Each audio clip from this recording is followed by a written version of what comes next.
Only exam trick YouTube channel में मैं आपका तहे दिल से स्वागत करता हूं। चलिए दोस्तों, आज जो है दूसरा टॉपिक है आपका ऊष्मा से संबंधित।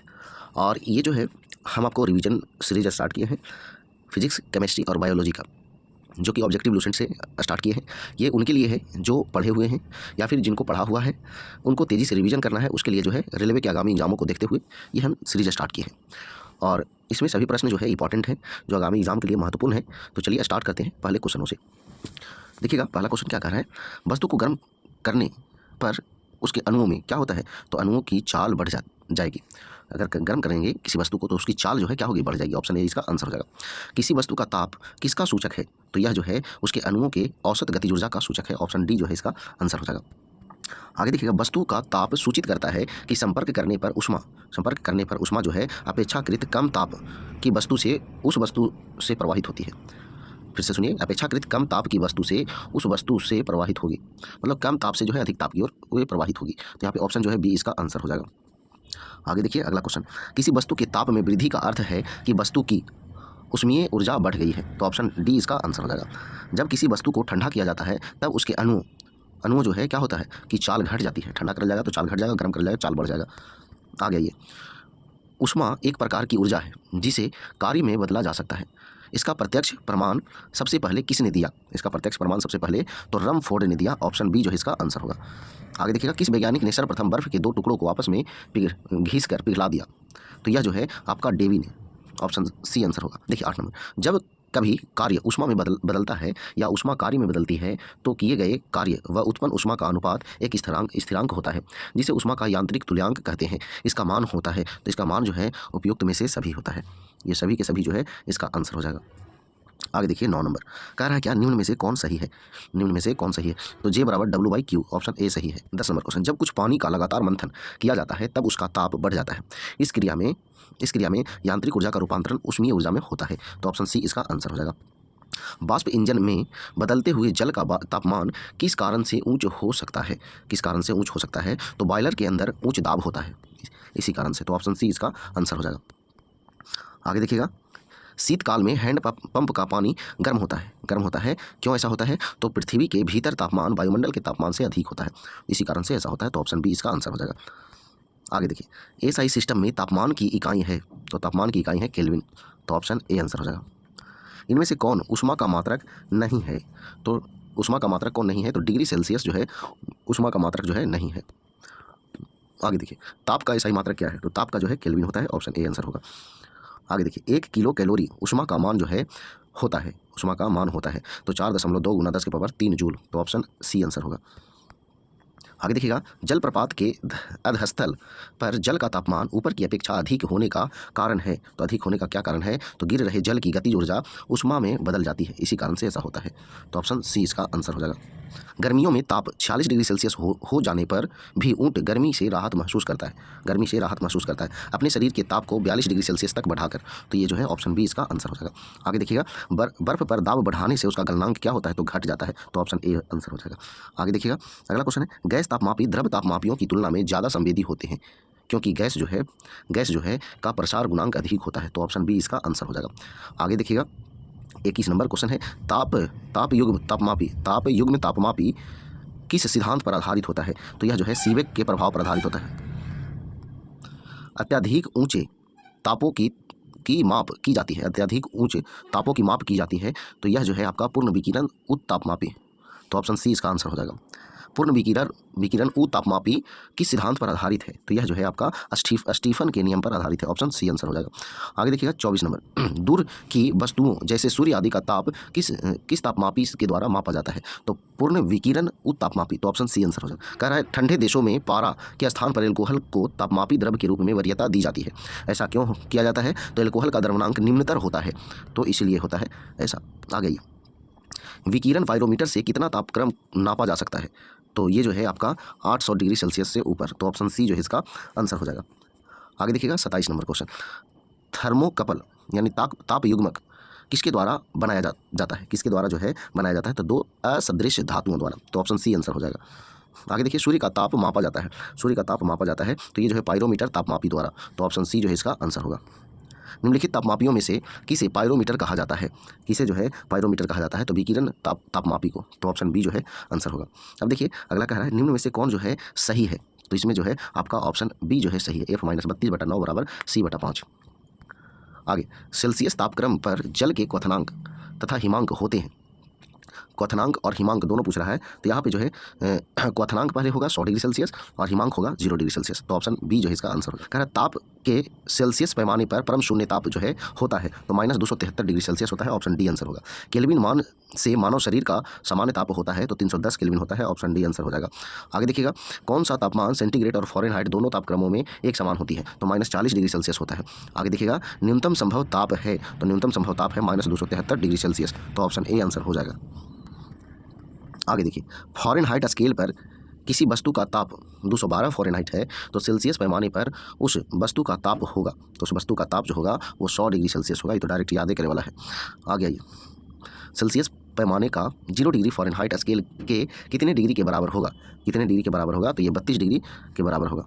आगे, मानव शरीर का सामान्य तापक्रम 98.4 फ़ारेनहाइट है, तो इसके बराबर डिग्री सेल्सियस में जो है क्या होगा? तो यहाँ जो है 36.89 होगा। तो ऑप्शन बी आंसर हो जाएगा। आगे देखिए, फ़ारेनहाइट मापक्रम पर समान वायुमंडलीय दाब पर उबलते पानी का ताप होता है, उबलते पानी का ताप होता है तो 212 डिग्री फ़ारेनहाइट। तो ऑप्शन डी आंसर हो जाएगा। आगे देखिए, 40 नंबर क्वेश्चन कह रहा है क्या, दिल्ली में जल का क्वथनांक 100 डिग्री सेल्सियस है, तो मसूरी में जल का तापमान क्या होगा? तो मसूरी में जो है 100 डिग्री से कम होगा, 100 डिग्री सेल्सियस से कम होगा। ऑप्शन बी आंसर होगा। एक मनुष्य का तापक्रम 60 डिग्री सेल्सियस है, तो उसका तापक्रम फ़ारेनहाइट में क्या होगा? चलिए यहाँ आपको हम निकाल के बताते हैं, ठीक है। आंसर जो है आपका 140 डिग्री फ़ारेनहाइट है। देखिए आप क्या करेंगे, फ़ारेनहाइट आपको निकालना है तो क्या करेंगे, देखिए हम शॉर्ट फार्मूला बताते हैं। F बराबर 1.8 C + 32, यही आपको करना है। इतना ही करने में आपका आंसर आ जाएगा। तो देखिए कैसे ये होगा, तो 18/10 हम लोग कर सकते हैं, है ना। और गुना में जो है C की जगह पर कितना दिया हुआ है, 60 दिया हुआ है, प्लस कितना 32। अब देखिए 1 0 से 1 0 काट सकते हैं। अब देखिए अब जो है 18 में 6 से गुना कर देना है, तो 18 में 6 से गुना करिएगा तो 18 का टोटल से यानी 108 होगा, और 32 इधर बचल है, तो 132 और 8 सॉरी 108 और 32 कितना होगा, 140 होगा। तो ऑप्शन ए आंसर हो गया। तो आपको ये वाला जो है बात आपको याद रखना है, ठीक है। ये शॉर्ट है, उसी का जो ओरिजिनल रूप है ना, उसी को काट कूट करके लाया गया है, तो इसलिए शॉर्ट में आपको ज़्यादा बढ़िया रहेगा। अगर मान लिया जाए कि अगर फ़ारेनहाइट में दिया हुआ है और केल्विन में निकालना है, तब क्या होगा, तो 273 खाली जोड़ देना है, ठीक है। आगे ये अगला क्वेश्चन 42 नंबर देखिएगा, किसी मनुष्य के शरीर का सामान्य तापक्रम कितना होता है? तो 98.6 फ़ारेनहाइट होता है, लेकिन यहाँ जो है सीधा सीधा दिया हुआ है, तो यहाँ ऑप्शन ए ही हो जाएगा, ऑप्शन ए। आ गई, तप्त जल के थैलों में जल का प्रयोग किया जाता है, तो ऐसा क्यों किया जाता है? तो इसकी विशिष्ट उष्मा अधिक होती है, इसलिए। तो ऑप्शन सी आंसर होगा। आगे देखिएगा, धातु की चायदानियों में लकड़ी का हैंडल क्यों लगे होते हैं? लकड़ी का हैंडल क्यों लगे होते हैं? तो लकड़ी जो है उष्मा की कुचालक होती है, तो ऑप्शन ए आंसर हो जाएगा। आगे देखिएगा, जब गर्म पानी को मोटे कांच के गिलास के ऊपर छिड़का जाता है तो वह टूट जाता है, इसका क्या कारण है? इसका क्या कारण है? तो अचानक ही गिलास विस्तारित हो जाता है, इसलिए वह टूट जाता है। आगे देखिए, पानी का घनत्व किस ताप पर अधिकतम होता है? तो देखिए पानी का ताप जो है घनत्व बोलेगा या फिर न्यूनतम आयतन बोलेगा, न्यूनतम आयतन और घनत्व अधिकतम, तो ये 4 डिग्री सेल्सियस पर होता है। ऑप्शन बी जो है इसका आंसर हो जाएगा।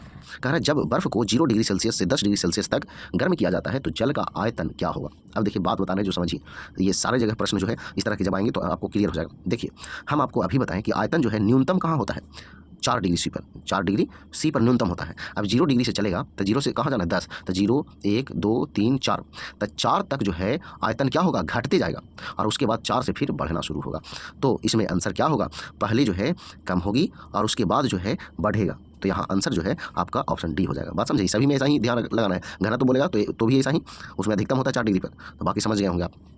चलिए आगे देखिए 48 नंबर क्वेश्चन। 48 नंबर कह रहा है यदि जल को 10 डिग्री सेल्सियस से 0 डिग्री सेल्सियस तक ठंडा किया जाए तब क्या होगा? अब देखिए यहाँ घनत्व का भी बात किया जा रहा है और आयतन का भी। तो देखिए देखते हैं, तो देखिए 10 डिग्री से ठंडा कर रहा है, तब देखिए 4 पर तो कम होता है सबसे ज़्यादा आयतन, तो 4 तक तो घटते जाएगा, है ना। और उसके बाद 4 से जो है 4 के बाद 3 होगा, 2 होगा, 1 होगा, 0 होगा, तो वहाँ से फिर बढ़ेगा।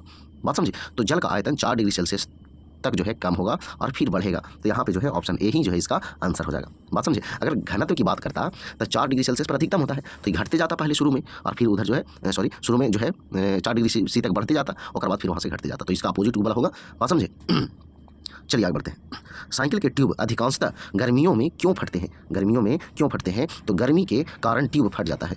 तो 49 का जो है ऑप्शन ए आंसर हो जाएगा। आगे देखिएगा 50 नंबर क्वेश्चन कह रहा है शीशे की छड़ जब भाप में रखी जाती है तो इसकी लंबाई बढ़ जाती है किंतु चौड़ाई क्या होती है? तो चौड़ाई जो है आपका अव्यवस्थित हो जाती है। तो ऑप्शन डी आंसर हो जाएगा। आगे देखिए 51 नंबर, लोलक घड़ियाँ गर्मियों में सुस्त क्यों हो जाती है? गर्मियों में सुस्त क्यों हो जाती है? तो लोलक की लंबाई बढ़ जाती है जिससे इकाई दोलन में लगा हुआ समय बढ़ जाता है। यहाँ पे जो है ऑप्शन सी आंसर हो जाएगा। आगे देखिए, एक धातु की ठोस गेंद के अंदर कोटर है। जब इस धातु की गेंद को गर्म किया जाता है तो कोटर का आयतन जो है क्या होता है? तो बढ़ेगा। ऑप्शन ए आंसर हो जाएगा। आगे देखिएगा, जब किसी बोतल में पानी भरा जाता है और उसे जमने दिया जाता है तो बोतल टूट जाती है। ऐसा क्यों होता है? तो जमने पर जो है उसका आयतन जो है बढ़ता है, या फिर कह सकते हैं जमने पर जो है वो फैलता है। बात समझे? तो पानी जमने पर फैलता है। ऑप्शन ए आंसर हो जाएगा। आगे देखिए, अत्यधिक शीत ऋतु में पहाड़ों पर पानी की पाइपलाइनें फट जाती है। इसका कारण क्या है? तो इसका कारण यही है कि पाइप में पानी जमने से फैल जाता है, इस कारण से जो है पाइप फट जाता है। तो ऑप्शन सी आंसर होगा। आगे देखिए, दो रेल पटरियों के मध्य जोड़ पर एक छोटा सा स्थान क्यों छोड़ा जाता है? छोटा सा स्थान क्यों छोड़ा जाता है? क्योंकि धातु गर्म करने पर फैलती है तथा ठंडे होने पर संकुचित होती है, इसीलिए ऐसा छोड़ा जाता है। तो यहाँ पे ऑप्शन बी जो है इसका आंसर हो जाएगा। आगे देखिए, किसी झील की सतह का पानी बस जमने ही वाला है तो झील के अधस्थल में जल का क्या तापमान होगा? जल का जो है क्या तापमान होगा? तो 4 डिग्री सेल्सियस होगा। आगे आइए, अगला क्वेश्चन है, शीतकाल में जब ठंड से जल जम जाता है तब मछलियाँ और अन्य जलीय जीव जीवित रह सकते हैं क्योंकि जल का केवल ऊपरी परत ही जमता है और अंदर जो है 4 डिग्री सी बना रहता है, इसलिए अंदर जो है जीवित रह जाता है। तो ऑप्शन ए आंसर हो जाएगा। उष्मा के संचरण की विधि है, तो उष्मा के संचरण की विधि जो है इनमें से सभी है, यानी चालन भी, संवहन भी और विकिरण भी, सभी के सभी द्वारा उष्मा का संचरण होता है। आगे, उष्मा के संचरण की किस विधि में पदार्थ के अणु एक स्थान से दूसरे स्थान तक स्वयं नहीं जाते हैं? तो ये जो है आपका चालन विधि में होते हैं। तो ऑप्शन ए आंसर हो जाएगा। द्रवों तथा गैसों में उष्मा का स्थानांतरण निम्नलिखित में से किस विधि द्वारा होता है? तो ये संवहन विधि द्वारा होता है। ऑप्शन बी जो है इसका आंसर हो जाएगा। आगे देखिए 61 नंबर, विद्युत केतली में पानी गर्म होता है तो ये संवहन विधि द्वारा होता है। आगे देखिएगा 62 नंबर, सूर्य की ऊष्मा पृथ्वी पर निम्नलिखित में से किस प्रकार के माध्यम से आती है? तो ये विकिरण विधि द्वारा आती है। आगे देखिएगा, ऊष्मा के स्थानांतरण की किस विधि में माध्यम आवश्यक नहीं है? तो विकिरण विधि में माध्यम की आवश्यकता नहीं होती है। आगे देखिए, ऊष्मा संचरण की वह विधि जिसमें माध्यम के कण गति नहीं करते हैं, कौन सी है? तो यह जो है आपका विकिरण है। तो ऑप्शन सी जो है आंसर हो जाएगा। आगे देखिए, निम्नलिखित में से कौन ऊष्मा का सर्वोत्तम चालक है? ऊष्मा का सर्वोत्तम चालक जो है आपका पारा है। पारा कौन है? पारा। आगे आइए 66 नंबर क्वेश्चन कह रहा है कि चांदी की ऊष्मीय चालकता तांबे की ऊष्मीय चालकता की अपेक्षा होती है, तो क्या होती है? तो अधिक होती है। ऑप्शन बी आंसर हो जाएगा। आगे देखिए, बोलोमीटर मापन एक युक्ति है जो मापता है, क्या चीज़ को मापता है? तो ऊष्मीय विकिरण को मापता है। ऑप्शन सी आंसर हो जाएगा। आगे देखिए, ठंड के दिनों में लोहे के गुटके और लकड़ी के गुटके को प्रातःकाल में छुएं तो लोहे का गुटका ज़्यादा ठंडा लगता है। ऐसा क्यों होता है? तो ऐसा इसलिए होता है कि लकड़ी की तुलना में लोहा ऊष्मा का अच्छा चालक है, इसलिए होता है। तो ऑप्शन बी जो है इसका आंसर हो जाएगा। आगे देखिएगा 69 नंबर, कड़े जाड़े में झील की सतह हिमस्थित हो जाती है किंतु उसके तल में जल द्रव अवस्था में बना रहता है। यह जो है किस कारण से ऐसा होता है? तो जल की सघनता 4 डिग्री सेल्सियस पर अधिकतम होती है, तो इसलिए ऐसा होता है। तो ऑप्शन सी इसका आंसर हो जाएगा। आगे देखिए, एक टेबल पंखे को बंद कमरे में चलाने पर कमरे की हवा क्या होगी? तो कमरे की हवा गर्म हो जाएगी। तो ऑप्शन ए जो है आंसर होगा। आगे देखिए, कमरे में रखे हुए रेफ्रिजरेटर के दरवाजे खुले छोड़ दिए जाएं तो क्या होंगे? तो कमरे का तापमान जो है बढ़ जाएगा। कमरे का जो है तापमान क्या होगा? तो बढ़ जाएगा, या फिर कमरा धीरे धीरे गर्म हो जाएगा, वही हुआ। ऑप्शन सी आंसर होगा। यदि किसी धातु को खाना पकाने के बर्तन बनाने में प्रयुक्त किया जाता है तो ताप चालकता क्या होनी चाहिए? तो कम होनी चाहिए। तो ऑप्शन ए आंसर हो जाएगा। निम्नलिखित में कौन ऊष्मा का सबसे अच्छा सुचालक है? ऊष्मा का सबसे अच्छा सुचालक है तो समुद्र का पानी। Option C. आणविक संघटन के द्वारा ऊष्मा का संप्रेषण क्या कहलाता है? ऊष्मा का संप्रेषण क्या कहलाता है? तो संवहन कहलाता है। आगे देखिएगा, निम्नलिखित द्रवों में कौन सा ऊष्मा का बहुत अच्छा चालक है? तो वो है पारा। Option A. सूर्य विकिरण का कौन सा भाग सोलर कुकर को गर्म कर देता है? तो अवरक्त किरण। ऑप्शन बी आंसर हो जाएगा। आगे देखिएगा, शीतकाल में कपड़े हमें गर्म रखते हैं, ऐसा क्यों? तो ऐसा इसलिए कि शरीर की ऊष्मा को बाहर जाने से वो रोकता है। आगे देखिए, धूप से बचने के लिए छाते में रंग संयोजन निम्न में से कौन सा सबसे उचित होगा? धूप से बचना है तो इसमें होगा क्या? ऊपर में सफ़ेद और नीचे में काला। बात समझे? क्यों? क्योंकि ऊपर में जब सफ़ेद होगा तो सूर्य की जो प्रकाश होगा उसको सभी जो है परावर्तित कर देगा, तो अवशोषित कम होगा, यानी कि गर्मी कम लगेगा। बात समझे? अगर ऊपर में काला होता तो सब जो है जितना भी सूर्य के प्रकाश के जो किरण थे सातों रंग के अवशोषित कर लेता तो ज़्यादा गर्मी लगता। बात समझे?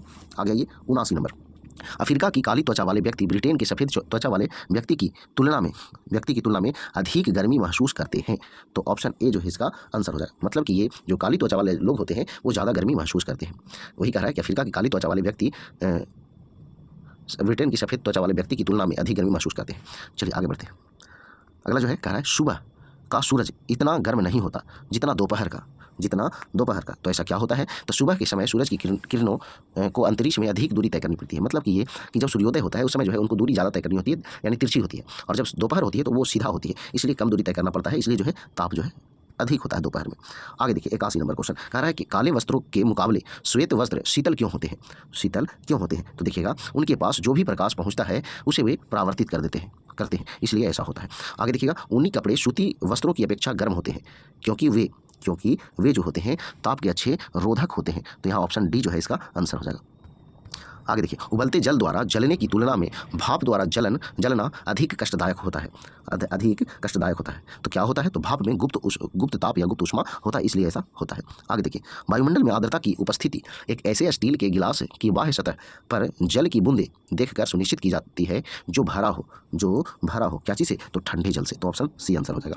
अच्छे उत्सर्जक अच्छे अवशोषक होते हैं, यह नियम है। तो यह नियम किनका है? तो किरचॉफ का नियम है। ऑप्शन ए आंसर होगा। किसी कृष्णिका के एकांक पृष्ठीय क्षेत्रफल से प्रति सेकंड उत्सर्जित विकिरण ऊर्जा उसके परम ताप के चतुर्थ घात के अनुक्रमानुपाती होती है। यह नियम है। तो यह नियम है स्टीफन का नियम है। ऑप्शन सी जो है इसका आंसर हो जाएगा। आगे देखिएगा अगला स्टीफन का विकिरण नियम है, तो इसका आंसर जो है ऑप्शन सी हो जाएगा। आगे देखिए किसी वस्तु के ठंडे होने की दर वस्तु तथा उसके चारों ओर के माध्यम के तापांतर के अनुक्रमानुपाती होती है। यह नियम है। तो यह नियम जो है न्यूटन के शीतलन नियम है। तो ऑप्शन ए आंसर हो जाएगा। न्यूटन का शीतलन नियम लागू तभी होता है जब जो है ताप में अंतर बहुत ज़्यादा न हो, तब होता है। तो ऑप्शन ए आंसर होगा। आगे देखिए अगला क्वेश्चन है गर्म जल 90 डिग्री सेल्सियस से 80 डिग्री सेल्सियस तक ठंडा होने में 10 मिनट लगता है, तो 80 डिग्री से 70 डिग्री सेल्सियस तक ठंडा होने में कितना समय लगेगा? तो इसमें जो है 10 मिनट से अधिक समय लगेगा। तो ऑप्शन सी आंसर हो जाएगा। थर्मस फ्लास्क का आविष्कार जो है किसने किया था? तो यह जो है डीवार ने किया था। ऑप्शन ए जो है इसका आंसर हो जाएगा। आगे देखिएगा ऑप्शन ए आंसर हो जाएगा। थर्मस फ्लास्क में ऊष्मा का क्षय रोका जा सकता है, तो चालन, संवहन और विकिरण तीनों द्वारा। आगे देखिए थर्मस फ्लास्क की आंतरिक दीवारें चमकीली होती है, तो विकिरण द्वारा होने वाली ऊष्मा हानि को रोकने के लिए। तो ऑप्शन बी जो है इसका आंसर हो जाएगा। आगे देखिए थर्मस फ्लास्क तरल पदार्थों को लंबे समय तक गर्म रखता है। तो ऐसा क्यों होता है? तो इसमें जो है चमकदार आंतरिक दीवार तथा बाह्य आवरण की दोहरी दीवारें ऊष्मा को निकलने से या प्रविष्ट होने से रोकती है, इसलिए जो है ऐसा होता है, लंबे समय तक गर्म रखता है। आगे किस विधि से ऊष्मा स्थानांतरण को न्यूनतम करने के लिए थर्मस फ्लास्क की दीवारों पर कलई की जाती है? तो यह जो है आपका विकिरण। तो ऑप्शन सी जो है इसका आंसर हो जाएगा। आगे देखिएगा 96 नंबर किसी पदार्थ के एकांक द्रव्यमान का ताप 1 डिग्री सेल्सियस बढ़ाने में लगी ऊष्मा है, तो लगी ऊष्मा जो है विशिष्ट ऊष्मा है। ऑप्शन ए आंसर हो जाएगा। आगे देखिए निम्नलिखित में से किसमें सर्वोच्च विशिष्ट ऊष्मा का मान होता है? तो ये जो है आपका जल में होता है। ऑप्शन डी जो है इसका आंसर हो जाएगा। आगे देखिए दिन के समय पृथ्वी समुद्र के जल की अपेक्षा बहुत जल्दी गर्म हो जाती है, तो क्यों ऐसा होता है? तो जल की विशिष्ट ऊष्माधारिता काफ़ी अधिक होती है, इसलिए ऐसा होता है। आगे देखिए मोटर गाड़ी के रेडिएटर को ठंडा करने के लिए पानी का व्यवहार किया जाता है। ऐसा क्यों किया जाता है? क्योंकि पानी की विशिष्ट ऊष्मा अधिक होती है। तो ऑप्शन ए इसका आंसर हो जाएगा। निम्न तापी इंजनों का अनुप्रयोग होता है, तो ये जो है आपका रॉकेट प्रौद्योगिकी में। ऑप्शन सी आंसर हो जाएगा। निम्न तापी परीक्षण किस ताप पर किया जाता है? तो ये जो है -196 डिग्री सेल्सियस पर किया जाता है। आगे देखिएगा न्यून तापमानों का अनुप्रयोग होता है, तो यह जो है अंतरिक्ष यात्रा, शल्य कर्म एवं चुंबकीय प्रोत्यापन में। तो ऑप्शन ए जो है आंसर हो जाएगा। आगे देखिएगा किसी ठोस पदार्थ के बिना द्रव में बदले सीधे वाष्प अवस्था में परिवर्तित होने को कहते हैं, तो क्या कहते हैं? तो उदरोपातन कहते हैं। ऑप्शन सी आंसर हो जाएगा। आगे देखिएगा उदरोपातिज पदार्थ क्या है? मतलब कि उदरोपातित पदार्थ कौन है इसमें से? तो इसमें से जो है सभी के सभी जो है आपका उदरोपातित पदार्थ है। आगे जिस ताप पर कोई ठोस पदार्थ ऊष्मा पाकर द्रव में परिणत हो जाता है कहलाता है। क्या कह रहा है? ठोस जो है आपका द्रव में बदल जाता है, तो वो गलनांक कहलाएगा। ऑप्शन बी आंसर होगा। जिस ताप पर कोई द्रव ऊष्मा पाकर वाष्प में बदल जाता है, तो वो जो है आपका क्वथनांक कहलाएगा। आगे देखिएगा अगला क्वेश्चन शुद्ध पदार्थ में कोई अन्य पदार्थ मिला देने पर उसके गलनांक पर क्या प्रभाव पड़ता है? तो उसका गलनांक जो है घट जाता है। ऑप्शन बी जो है आंसर हो जाएगा। आगे देखिएगा मिश्र धातुओं के गलनांक उनके अवयवी धातुओं की अपेक्षा क्या होगी? तो निम्न होगी। तो ऑप्शन ए आंसर होगा। द्रव से वाष्प में में पदार्थ की अवस्था परिवर्तन को कहते हैं। द्रव से वाष्प में बदला तो वाष्पन कहलाएगा। ऑप्शन बी आंसर हो जाएगा। आगे देखिए, ठोस से द्रव में पदार्थ की अवस्था परिवर्तन को क्या कहते हैं? तो गलन कहेंगे। ठोस जो है गल जाएगा तो द्रव अवस्था में हो जाएगा, तो ऑप्शन ए आंसर हो जाएगा। आगे देखिए, दाब बढ़ाने से किसी द्रव का क्वथनांक क्या होगा? दाब बढ़ाने से किसी द्रव का क्वथनांक क्या होगा? तो बढ़ेगा। आगे देखिए, अपद्रव्यों को मिलाने से गलनांक पर क्या प्रभाव पड़ेगा? तो गलनांक पर जो है प्रभाव यही पड़ेगा कि वह घटेगा। पानी कब उबलता है? पानी जो है कब उबलता है? जल का स्थितीय वाष्प दाब वातावरणीय दाब के बराबर होता है, तब जो है ऐसा होता है। तो ऑप्शन सी यहाँ पे आंसर हो जाएगा। आगे देखिए, पानी का त्रिगुणात्मक बिंदु यानी ट्रिपल पॉइंट होता है तो क्या होता है? तो वह जो है 273.16 केल्विन होता है। आगे देखिएगा, किसी द्रव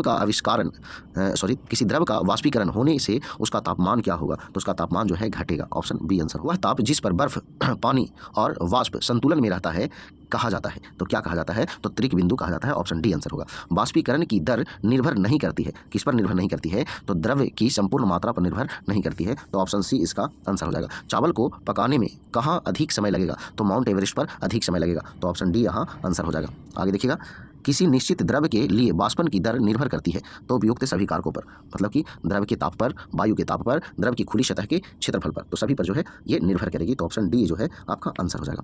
आगे देखिए, जल का क्वथनांक जो है बताना है, तो यहाँ पे देखिएगा, जल की खुली सतह के ऊपर के दाब पर निर्भर करता है, तो ऑप्शन डी आंसर हो जाएगा। ऊंची पहाड़ियों पर हिमपात क्यों होता है? हिमपात जो है क्यों होता है? ऊंची पहाड़ियों पर तापमान हिमांक से कम होता है, अतः जल वाष्प जमकर बर्फ बन जाती है। यहाँ ऑप्शन सी जो है आंसर हो जाएगा। आगे देखिएगा, पर्वतों पर आच्छादित हिम सूर्य की गर्मी द्वारा एक साथ न पिघलने का कारण है। यह सूर्य से प्राप्त अधिकांश ऊष्मा को परावर्तित कर देती है, तो ऑप्शन बी जो है इसका आंसर हो जाएगा। पहाड़ की चोटियों पर आलूओं को पकाने में अधिक समय लगता है, तो ऐसा इसलिए कि वायुमंडलीय दाब वहाँ कम होता है, तो ऑप्शन डी आंसर हो जाएगा।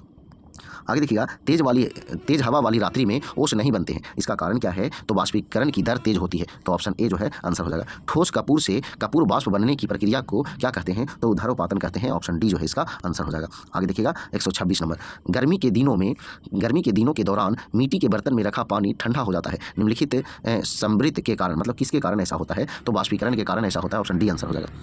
आगे देखिएगा, बर्फ के दो टुकड़ों को आपस में दबाने पर टुकड़े आपस में चिपक जाते हैं, ऐसा क्यों होता है? तो देखिए, दाब अधिक होने पर बर्फ का गलनांक घट जाता है, तो ऑप्शन ए आंसर हो जाएगा। आगे देखिएगा, बर्फ में स्केटिंग करना प्रदर्शित करता है कि दाब बढ़ाने पर बर्फ का गलनांक जो है घट जाता है, तो ऑप्शन सी जो है इसका आंसर हो जाएगा। आगे देखिएगा, 29 नंबर, पानी से भरे गिलास में बर्फ का टुकड़ा तैर रहा है, टुकड़े के पिघल जाने पर गिलास का पानी का तल क्या होगा? तो अपरिवर्तित रहेगा, तो ऑप्शन सी जो है इसका आंसर हो जाएगा। प्रेशर कुकर में भोजन कम समय में तैयार हो जाता है, क्यों? ऐसा क्यों? तो जल का क्वथनांक बढ़ जाता है, इसलिए जल्दी से तैयार हो जाता है। आगे देखिएगा, मनुष्य आर्द्रता से परेशानी महसूस करता है, इसका निम्न में से उपयुक्त कारण क्या है? उपयुक्त कारण क्या है? तो पसीना का आर्द्रता के कारण वाष्पित नहीं होना, ऑप्शन सी, मतलब सीधा सीधा यही कि पसीना सूखेगा नहीं। आगे आइए, किसी द्रव का उसके क्वथनांक से पूर्व उसके वाष्प में बदलने की प्रक्रिया को क्या कहते हैं? तो ये जो है आपका वाष्पीकरण कहते हैं, ऑप्शन ए आंसर हो जाएगा। आगे देखिएगा, 33 नंबर कह रहा है, पहाड़ों पर पानी निम्नलिखित तापमान पर उबलने लगता है, तो 100 डिग्री सेल्सियस से कम ही तापमान पर उबलने लगता है, तो ऑप्शन ए जो है इसका आंसर हो जाएगा। आगे देखिए, वह उत्सर्जित या अवशोषित ऊष्मा जो पदार्थ का अवस्था परिवर्तन तो करती है परंतु ताप में किसी प्रकार का परिवर्तन नहीं करती है, तो कहलाती है, तो क्या कहलाती है? तो गुप्त ऊष्मा कहलाती है, ऑप्शन डी जो है इसका आंसर हो जाएगा। आगे देखिएगा, 35, किसी ठोस पदार्थ के एकांक द्रव्यमान को उसके गलनांक पर ठोस से द्रव में बदलने के लिए आवश्यक ऊष्मा को कहते हैं, तो क्या कहते हैं? तो ठोस के गलन की गुप्त ऊष्मा, तो ऑप्शन सी जो है इसका आंसर हो जाएगा। आगे देखिएगा, बर्फ के गलन की गुप्त ऊष्मा का मान होता है तो 80 कैलोरी प्रति ग्राम, ऑप्शन सी जो है इसका आंसर हो जाएगा। आगे देखिए, वाष्प की गुप्त ऊष्मा होती है, तो वाष्प की गुप्त ऊष्मा जो होती है 536 कैलोरी प्रति ग्राम होती है, तो ऑप्शन ए जो है इसका आंसर हो जाएगा। आगे देखिएगा, भाप से हाथ अधिक जलता है अपेक्षाकृत उबलते जल से, क्योंकि भाप में गुप्त ऊष्मा होती है, तो ऑप्शन ए आंसर हो जाएगा। आगे देखिए, ऊष्मा गतिकी के प्रथम नियम से संरक्षित होता है, तो क्या संरक्षित होता है? तो ऊर्जा, तो ऑप्शन बी आंसर हो जाएगा। आंतरिक ऊर्जा की संकल्पना ऊष्मा गतिकी के किस नियम से मिलती है? तो यह प्रथम नियम से, तो ऑप्शन बी आंसर हो जाएगा। आगे, रुद्धोष्म परिवर्तन में ऊष्मा अपरिवर्तित रहती है, तो ऑप्शन ए जो है आंसर हो जाएगा।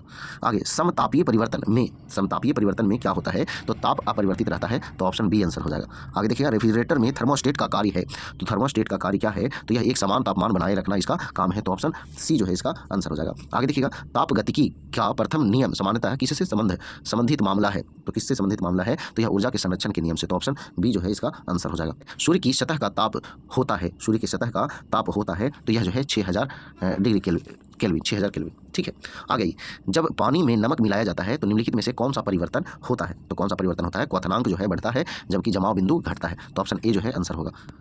आगे देखिए, गर्म मौसम में पंखा चलाने से आराम महसूस होता है। ऐसा क्यों होता है? तो यही होता है कि हमारा पसीना तेजी से वाष्पीकृत होता है, यानी सूख जाता है। आगे आइए, अगला क्वेश्चन है, कमरे को ठंडा किया जा सकता है। कमरे को ठंडा किया जा सकता है तो संपीड़ित गैस को छोड़ने से।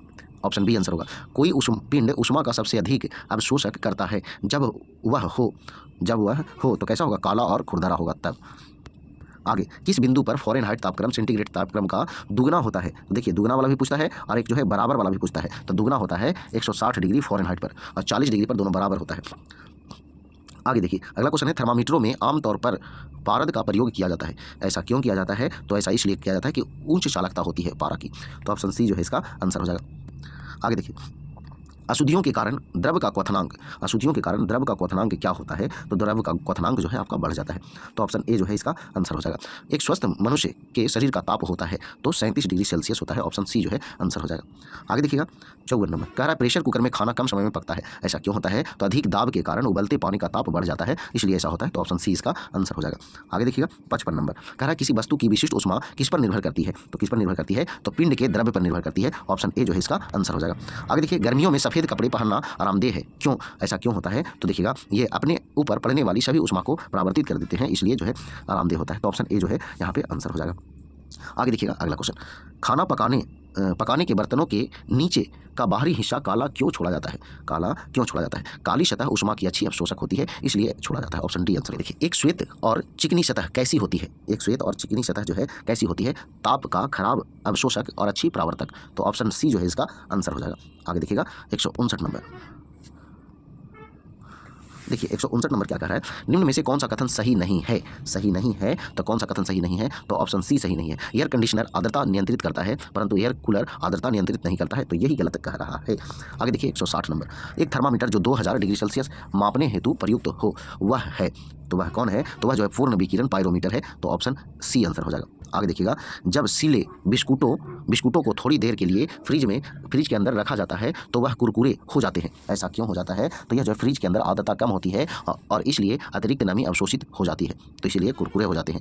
आगे देखिए, शीतकाल में एक मोटी कमीज की अपेक्षा दो पतली कमीजें हमें अधिक गर्म क्यों रख सकती है? तो दो कमीजों के बीच वायु की प्रतिरोधी के माध्यम के रूप में काम करती है, इसलिए ऐसा होता है। तो ऑप्शन सी इसका आंसर हो जाएगा। आगे देखिएगा, 163 नंबर, निम्नलिखित में से किसकी ऊष्माधारिता अधिक होती है? तो ये जो है जल की होती है।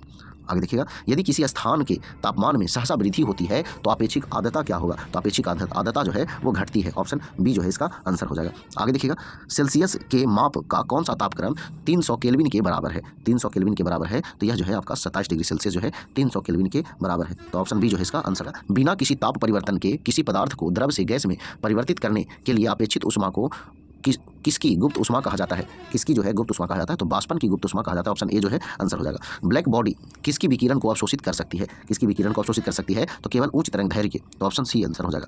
आगे देखिएगा, शीत ऋतु के दिनों में हम मौसम किस प्रकार का होने का ज़्यादा ठंड महसूस करते हैं? किस प्रकार होने पर मौसम ज़्यादा ठंड महसूस करते हैं? तो साफ मौसम में। तो ऑप्शन ए जो है इसका आंसर हो जाएगा। आगे देखिएगा, निम्नलिखित में से कौन सा कथन जो है सही है? कथन सही है तो वायु के ताप में बढ़ोतरी से वायु की नमी धारण करने की क्षमता कम हो जाती है। तो ऑप्शन सी जो है सही है।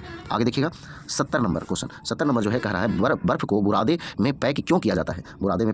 बुरादा ऊष्मा का कुचालक होता है, इसलिए। तो ऑप्शन सी जो है आंसर हो जाएगा। आगे देखिए, मिट्टी के घड़े में निम्न में से किस क्रिया के कारण जल ठंडा रहता है? तो ये वाष्पीकरण की क्रिया के कारण ऐसा होता है। आगे देखिएगा, शीतलन की दर किस पर निर्भर करती है? तो बॉडी और उसके आसपास की चीज़ों के बीच तापमान में अंतर पर निर्भर करती है। तो ऑप्शन ए जो है आंसर हो जाएगा। आगे देखिएगा, अगला क्वेश्चन, अगला जो है, गैसों के दो विशिष्ट ताप इसके द्वारा संबंधित है, तो इसका आंसर जो है ऑप्शन ए हो जाएगा।